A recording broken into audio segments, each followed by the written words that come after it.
नमस्कार दोस्तों, स्वागत करते हैं आप सभी का एक बार फिर से एसपीडी न्यूज के एक ताज़ा तरीन और आज की महत्वपूर्ण खबरों में। दोस्तों, आज कुछ बेहद बड़ी खबरें निकल कर आ चुकी हैं। आपको बता दें कि भारत चीन में विवाद जो है वो बेहद ज़्यादा बढ़ चुका है। इसी के साथ डोनाल्ड ट्रंप बोले कि दोनों देशों के बीच मध्यस्थता के लिए तैयार है अमेरिका। इसके बारे में पूरी जानकारी देंगे। खैर, आपसे पूछते हैं कि यहाँ पर भारत और चीन के बीच क्या कुछ हो सकता है, आप नीचे कॉमेंट कर सकते हैं। इसी के साथ जो अगली बेहद बड़ी खबर आप सभी को बता दें कि भारत चीन के तनाव में पाकिस्तान ने लगा दी है आग। आपको बताएंगे कि क्या कुछ यहां पर पाकिस्तान पीछे से चाल चल रहा है और क्या कुछ हमें यहां पर नुकसान झेलना पड़ सकता है। इसी के साथ आपको बता दें कि 11 शहरों पर फोकस, धार्मिक स्थलों, जिम में छूट। जी हां, ऐसा हो सकता है लॉकडाउन 5। आपको पूरी डिटेल बताएंगे कि लॉकडाउन 5 में क्या कुछ आपको देखने को मिल सकता है। पूरी जानकारी निकल कर आ चुकी है। इसी के साथ यहां पर जो अगली बड़ी खबर आ रही है कि लू के थपेड़ों से जीना बेहद ज्यादा मुश्किल हो चुका है और अगले कुछ घंटों में यहां गरज और चमक के साथ हो सकती है बारिश। आपको पूरी जानकारी देने वाले हैं, डिटेल बताएंगे कौन सी जगहें हैं। इसी के साथ आपको बता दें कि कोरोना संकट के बीच मिजोरम में 168 चर्चों ने कह दिया है कि हमारे हॉल को बनाया जाए क्वारंटाइन सेंटर।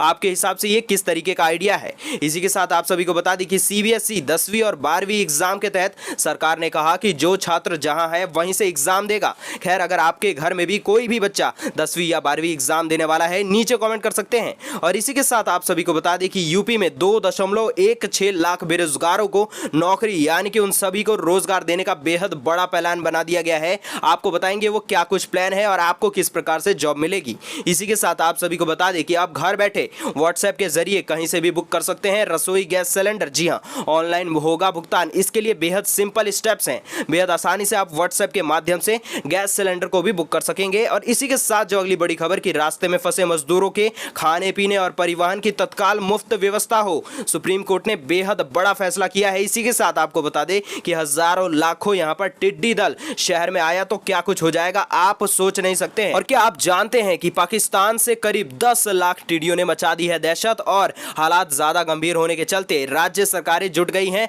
हालात को सुधारने में। इसी के साथ आप सभी को बता दें कि नक्शा विवाद में पीछे हट चुका है नेपाल। भारत के हिस्सों को नक्शे में दिखाने का प्रस्ताव वापस, इसके बारे में जानेंगे। और साथ ही में आपको बताएंगे कि प्याज ने रुला दिया है किसानों को, मंडी से खरीदार गायब हो चुके हैं। और आपको बता दें कि लागत भी निकालना बेहद ज्यादा मुश्किल हो चुका है। खैर, आप प्याज को किस भाव में खरीद रहे हैं, नीचे कमेंट कर सकते हैं। और इसी के साथ आपको बता दें कि आप भी यहां पर 1 लाख रुपए अपने बैंक अकाउंट में ले सकते हैं। पूरी डिटेल में बताएंगे क्या कुछ आपको करना पड़ेगा। और साथ ही में आपको बता दें कि ममता बनर्जी का रेलवे पर निशाना, कहा कि बिना जानकारी मुंबई से भेज दी 36 ट्रेनें। दोस्तों, और भी बेहद ज्यादा खबरें निकल कर आ रही है, आपको पूरी डिटेल में बताने वाले हैं। लेकिन आगे बढ़ने से पहले वीडियो को लाइक, शेयर और साथ ही चैनल को सब्सक्राइब करना और घंटी के बटन को दबाना ना भूलें। और चलिए सीधा ले चलते हैं आज की सबसे पहली बड़ी खबर पर। आप सभी को बता दें कि भारत और चीन के सेनाओं के बीच सीमा पर बढ़ रहे दबाव के बीच अमेरिका भी कूद पड़ा है। और जबकि लद्दाख क्षेत्र में दोनों देशों की सैन्य टुकड़ियां एक दूसरे से कुछ ही 100 मीटर की दूरी पर तैनात भी हैं और दोनों तरफ से सैनिकों की संख्या भी बढ़ाई जा रही है, तब अमेरिका के राष्ट्रपति डोनाल्ड ट्रंप ने मामले को सुलझाने के लिए मध्यस्थता करने की पेशकश कर दी है। वैसे बुधवार को चीन ने भी अपने रुख में बदलाव का संकेत दिखाया है। और आपको बता दें कि चीन के विदेश मंत्रालय ने भारत के साथ सीमा पर उत्पन्न तनाव को स्थिर और नियंत्रण में बता दिया है। अब इसी के साथ आप सभी को बता दें कि राष्ट्रपति ट्रंप ने बुधवार भारतीय समय अनुसार शाम तकरीबन 5 बजे एक ट्वीट करके कहा है कि हमने भारत और चीन को यह सूचित किया है कि अमेरिका उनके सीमा विवाद को सुलझाने और उसमें मध्यस्थता करने के लिए तैयार है। वे सक्षम भी है। और भारत व चीन के बीच सीमा विवाद पर पहली बार अमेरिका या फिर किसी दूसरे देश ने टिप्पणी की है। बताया जा रहा है कि अमेरिकी राष्ट्रपति की तरफ से बयान देना ही मामले की गंभीरता को बता रहा है। और साथ ही में आप सभी को बता दें कि भारत के खिलाफ नेपाल को समर्थन देने के बाद पाकिस्तान अब लद्दाख में चीन के साथ जारी टकराव पर खुलकर सामने आ चुका है। और पाकिस्तान ने कहा है कि भारत लद्दाख में जो भी कुछ कर रहा है उसे चीन बर्दाश्त नहीं कर सकता है। हालांकि पाकिस्तान का यह रुख चौंकाने वाला नहीं है, लेकिन द्विपक्षीय मामलों में पाकिस्तान का इस तरीके से कूदना शायद पहली बार हो रहा है। खैर, इस बारे में हम आप सभी की राय जानना चाहेंगे क्योंकि एक भारतीय होने के नाते आप सभी की राय बेहद जरूरी हो जाती है। अब इसी के साथ जो अगली बड़ी खबर आ रही है कि फिलहाल लॉकडाउन 4 चल रहा है। और आपको बता दें कि कोरोना संकट के मद्देनजर लॉकडाउन के 5वें चरण का खाका अभी से तैयार किया जा रहा है। सूत्रों के मुताबिक लॉकडाउन 5 को लेकर पीएम मोदी जल्द ही मन की बात कर सकते हैं और लॉकडाउन के 5वें चरण में कोरोना प्रभावित 11 शहरों को छोड़कर बाकी देश में छूट का दायरा बढ़ाया जा सकता है। साथ ही आप सभी को बता दें कि सूत्रों का कहना है कि लॉकडाउन का 5वां चरण 11 शहरों पर केंद्रित होगा, जिसमें दिल्ली, मुंबई, बेंगलुरु, पुणे और साथ साथ ही साथ बेहद सारे शहर भी शामिल हो जाएंगे।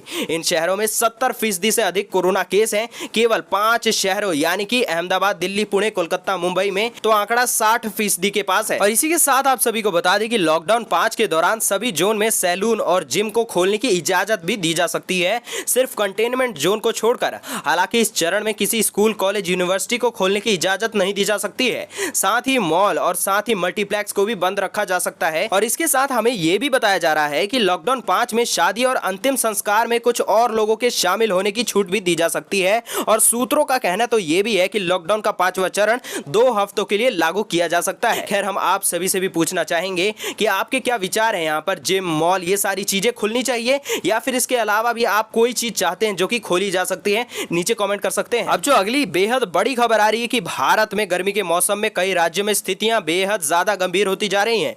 साथ ही आपको बता दें कि उत्तर भारत समेत देश के कई स्थानों पर कल यानी कि बेहद ज्यादा राहत देखने को मिलने की उम्मीद है। मौसम विभाग की ताजा जानकारी के मुताबिक अगले कुछ घंटों में मथुरा, डीग, राजस्थान, भरतपुर, आगरा, टुंडला, फिरोजाबाद, एटा और करनाल में गरज चमक के साथ हल्की बारिश देखने को मिल सकती है। खैर, हम आप सभी से आपके राज्य जानना चाहेंगे और साथ ही में आप ये भी बताइए कि आपके राज्य में क्या कुछ स्थिति है गर्मी को लेकर। अब इसी के साथ जो अगली बेहद बड़ी खबर आप सभी को बता दें कि सीबीएसई 10वीं और 12वीं बोर्ड के एग्जाम के तहत सरकार ने कहा है कि जो छात्र जहां है वहीं से एग्जाम देगा। जी हां, आपको पूरी डिटेल में खबर बता दें कि समस्या को ध्यान में रखते हुए यहां पर सरकार ने तय कर दिया है कि जो अपने परीक्षा केंद्र के जिले के बजाय अन्य प्रदेशों या फिर जिलों में स्थानांतरित हो गए हैं, सीबीएसई उनके परीक्षा केंद्र को छात्र के वर्तमान जिले में स्थानांतरित करने वाला है। फिलहाल इस संबंध में सीबीएसई द्वारा जून 2020 के पहले सप्ताह में अधिसूचना जारी कर दी जाएगी। सीबीएसई ने कहा है कि ऐसे उम्मीदवारों को सूचित किया जाता है कि वे अपने स्वयं के स्कूलों के संपर्क में रहें और जैसे ही सीबीएसई अधिसूचना जारी करे उन्हें सुझाई गई कार्रवाई करने की सलाह भी दी जाती है। आपको सभी को बता दें कि कक्षा 10वीं और 12वीं की परीक्षाएं 1 जुलाई से 15 जुलाई तक आयोजित कर दी जाएंगी। अब इसी के साथ जो अगली खबर आ रही है आप सभी को बता दें कि मिजोरम सरकार इन दिनों क्वारंटाइन सेंटर की कमी से जूझ रही है। क्वारंटाइन यहाँ पर जो सुविधाएं हैं उसमें अध्यक्ष एस्थर लाल कहती हैं कि मिजोरम में क्वारंटाइन सेंटर की कमी महसूस की जा रही है क्योंकि बड़ी संख्या में लोग देश के विभिन्न हिस्सों से राज्य में लौट रहे हैं। साथ ही उन्होंने ये भी कहा कि सरकार और चर्चों ने अब तक 14,358 लोगों को रखने के लिए 500 से अधिक क्वारंटाइन सेंटर स्थापित कर दिए हैं। राज्य सरकार को कम से कम 20,000 लोगों के लिए क्वारंटाइन सुविधा की आवश्यकता है। खैर, हम आप सभी से पूछते हैं कि चर्चों में क्वारंटाइन बनाने का सलाह किस प्रकार का है, आप इस बारे में क्या राय रखते हैं? अब इसी के साथ जो अगली बेहद बड़ी खबर निकल कर आ रही है आपको बता दें कि अब आपको रसोई गैस सिलेंडर की बुकिंग के लिए परेशान होने की जरूरत बिल्कुल भी नहीं है। अब आप व्हाट्सएप के जरिए कहीं से भी आसानी से रसोई गैस की सिलेंडर की बुकिंग कर सकते हैं। आप सभी को बता दें कि कोरोना संक्रमण काल में सोशल डिस्टेंसिंग को ध्यान में रखते हुए तमाम कंपनियां टेक्नोलॉजी का ज्यादा से ज्यादा और बेहतर इस्तेमाल कर रही हैं। इसी के मद्देनजर भारत पेट्रोलियम कॉर्पोरेशन लिमिटेड ने यहां पर इस सुविधा की शुरुआत भी कर दी है। आप सभी को बता दें कि देश की यह दूसरी सबसे बड़ी पेट्रोलियम वितरण कंपनी है।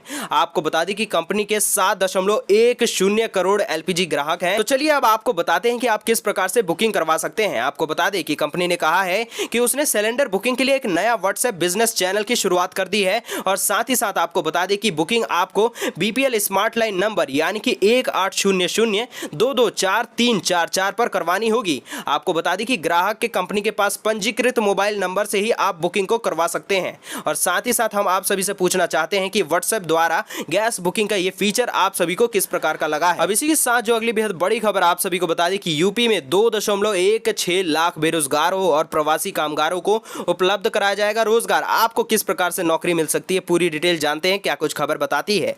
आपको बता दें कि राज्य सरकार प्रवासी कामगारों और बेरोजगारों को रोजगार के अवसर मुहैया कराने के लिए कई योजनाएं लेकर आ रही है।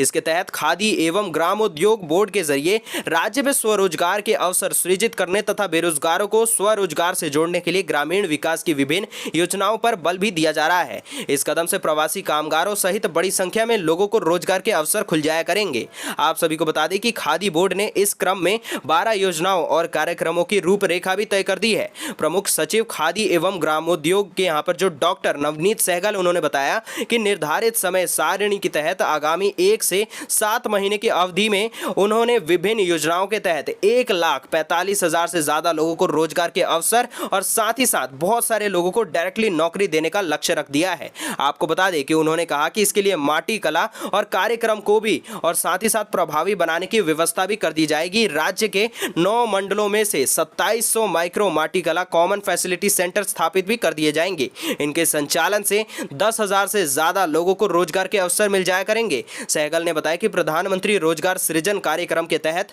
2572 इकाइयों की स्थापना से 20,000 से ज्यादा लोगों को रोजगार से जोड़ दिया जाएगा। खैर, हम आप सभी से भी पूछना चाहेंगे कि आप सभी को जैसे ही ये सारे अवसर दिखते हैं तो आप इन सारे अवसरों को जल्द से जल्द ले लें, आप किसी भी प्रकार से रोजगार से वंचित ना रह जाए। अब इसी के साथ जो अगली बेहद बड़ी खबर आप सभी को बता दें कि पाकिस्तान से आई करीब 10 लाख टिड्डियों ने बेहद ज्यादा दहशत मचा के रखी है। आप सभी को बता दें कि ये दहशत खत्म होने का नाम नहीं ले रही है और हालात बेहद ज्यादा गंभीर हैं और राज्य सरकारों को भी इसमें बेहद ज्यादा कड़ी मशक्कत करनी पड़ रही है। आपको पूरी डिटेल बता दें कि कोरोना काल की बड़ी मुसीबतों के बीच टिड्डी दलों का हमला भी किसानों के लिए मुसीबत बन रहा है। आपको बता दें कि ये टिड्डी दल किसानों की फसलों को पूरी तरीके से चट कर जाता है और मध्य प्रदेश से लेकर राजधानी तक ऐसी सूचनाएं आ रही हैं कि ये टिड्डी दल किसानों की फसलों को नुकसान पहुंचाने में जुटे हैं। आपको बता दें कि पिछले कुछ दिनों में राजस्थान के शहरी इलाकों में टिड्डियों के झुंड को देखा गया है, जो कि असामान्य है, यानी कि सोचकर और देखकर बेहद ज्यादा मुश्किल है ये उन सभी चीजों पर विश्वास करना। आपको बता दें कि शहरी इलाकों में अगर ये सारी चीजें आ जाती हैं, यानी कि टिड्डी दल पहुंचता है, तो क्या कुछ होने वाला है। आप सभी को बता दें कि मध्य प्रदेश का एक बड़ा हिस्सा टिड्डी दलों की चपेट में है और यहां पर मूंग की दाल की पौधों को टिड्डी दल चट कर चुके हैं। और आपको बता दें कि इसके अलावा फलों और सब्जियों की नर्सरियों को भी वे साफ कर रहे हैं और यही नहीं, मिर्च और कपास की फसलों पर भी उनके टूट पड़ने की आशंका है। और इसी के साथ आप सभी को बता दें कि पर्यावरण विषयों पर अध्ययन करने वाले संजय कुशवाहा का कहना है कि ऐसा माना जा रहा है कि ये बीते 27 सालों में टिड्डी दलों का सबसे खौफनाक हमला है और इससे 8,000 करोड़ रुपए का नुकसान हो सकता है। तो आप समझ सकते हैं कि एक छोटे से कीड़े कितने ज्यादा नुकसान पहुंचा सकते हैं। आप सभी को बता दें कि टिड्डी दल अपने आमने सामने जो भी हरी चीजें देखते हैं उन सभी चीजों को चट कर जाते हैं और आपको बता दें कि पेड़ पौधों की हरी पत्तियों और साथ ही साथ बेहद सारी डालियों को भी ये खा जाते हैं। अब जो अगली बेहद बड़ी खबर निकल कर आ रही है, आप सभी को बता दें कि सरकार ने मंगलवार को आरोग्य सेतु ऐप में गोपनीयता संबंधी चिंताओं को दूर करने के लिए स्रोत कोड, यानी कि जो उसका सोर्स कोड होता है, खोलने की घोषणा कर दी है। इसके साथ ही आपको बता दें कि सुरक्षा खामियों को खोजने के लिए इनाम का ऐलान किया गया है और आपको बता दें कि 1, 2, 5,000 रुपए का इनाम नहीं है, बल्कि आपको 1 लाख रुपए मिल सकते हैं। बस आपको करना क्या है कि इस ऐप के सोर्स कोड में आपको बग फाइंड करने हैं, यानी कि अगर आप एप्लीकेशन में बग को ढूंढ लेते हैं तो आपको मिल जाया करेगा 1 लाख रुपए डायरेक्टली आपके खाते में। तो दोस्तों, हम अपने सारे दर्शकों से यह जानना चाहेंगे कि सबसे पहले कोडिंग कौन कौन से लोग करते हैं और साथ ही में कौन कौन से ऐसे लोग हैं जो कि सोर्स कोड में बग को फाइंड कर सकते हैं। आप नीचे कमेंट कर सकते हैं। अब इसी के साथ जो अगली बेहद बड़ी खबर आप सभी को बता दी कि कोरोना लॉकडाउन के कारण रास्ते में फंसे, सड़कों पर पैदल चलते, हाईवे और स्टेशन और राज्य सीमाओं पर फंसे मजदूरों की दयनीयता और दशा पर सुप्रीम कोर्ट ने यहां पर संवत संज्ञान ले लिया है। आप सभी को बता दें कि कोर्ट ने केंद्र और राज्य सरकारों से कह दिया है कि रास्ते में फंसे प्रवासी मजदूरों के परिवहन, खाने पीने और आश्रय की यहां पर तत्काल मुफ्त व्यवस्था की जाए। आप सभी को बता दें कि कोर्ट ने केंद्र और सभी राज्यों को नोटिस जारी करते हुए प्रवासी मजदूरों की मदद के लिए उठाए गए कदमों पर गुरुवार तक जवाब मांग लिया है। अब इसी के साथ जो अगली बेहद बड़ी खबर आप सभी को बता दें कि नक्शा विवाद में पीछे हट चुका है नेपाल। जी हां, भारत के हिस्सों को नक्शे में दिखाने का प्रस्ताव वापस। पूरी डिटेल आपको बता दें कि नेपाल की तरफ से जारी नए नक्शे में देश के संविधान को जोड़ने के लिए यहां पर 27 मई को संसद में संविधान संशोधन का प्रस्ताव रखा जाना था, लेकिन नेपाल सरकार ने ऐन मौके पर संसद की कार्यसूची में 27 मई को संविधान संशोधन की कार्यवाही को हटा दिया है। आपको बता दें कि नेपाल के हस्तक्षेप और प्रतिपक्षी दल दोनों की आपसी सहमति से ही संविधान संशोधन विधेयक को फिलहाल संसद की कार्यसूची से हटा दिया गया है और मंगलवार को नेपाल के प्रधानमंत्री पी शर्मा ओली ने नए नक्शे वाले मुद्दे पर राष्ट्रीय सहमति बनाने के लिए सर्वदलीय बैठक भी बुला ली थी। इस बैठक में सभी दल के नेताओं ने भारत के साथ बातचीत करके किसी भी मसले को सुलझाने का सुझाव दिया था। अब इसी के साथ जो अगली बेहद बड़ी खबर आप सभी को बता दें कि लॉकडाउन के चौथे चरण में श्रमिकों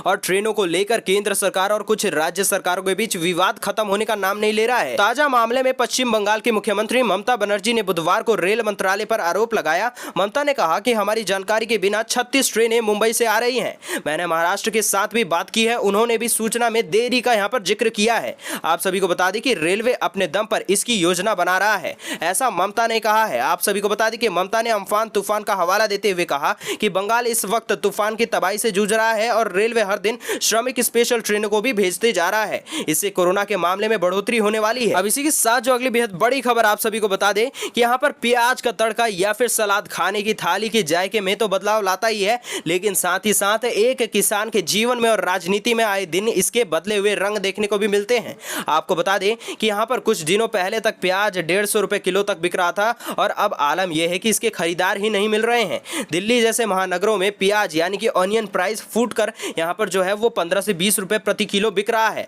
आपको बता दें कि अब किसान को इसके लिए कितने रुपए मिल रहे होंगे खुद ही अंदाजा लगाया जा सकता है। आप सभी सोच सकते हैं कि यहाँ पर बेहद कम आमदनी हो रही है एक किसान की। देश में सबसे ज्यादा प्याज उत्पादन करने वाले महाराष्ट्र के नासिक की मंडी में चारों तरफ प्याज के ढेर लगे हुए हैं। किसान परेशान हैं कि उन्हें कोई भी खरीदार मिल नहीं रहा है। तो दोस्तों ये थी आज की कुछ महत्वपूर्ण खबरें और आज के मुख्य समाचार। अगर आपको आज के समाचार पसंद आए हो जरा से भी तो वीडियो को लाइक शेयर जरूर कर दे और साथ ही कर दे चैनल को सब्सक्राइब, घंटी के बटन को दबाकर ऑल नोटिफिकेशंस को भी जरूर ऑन कर लीजिए। हम मिलते हैं आपसे अगले मुख्य समाचारों में।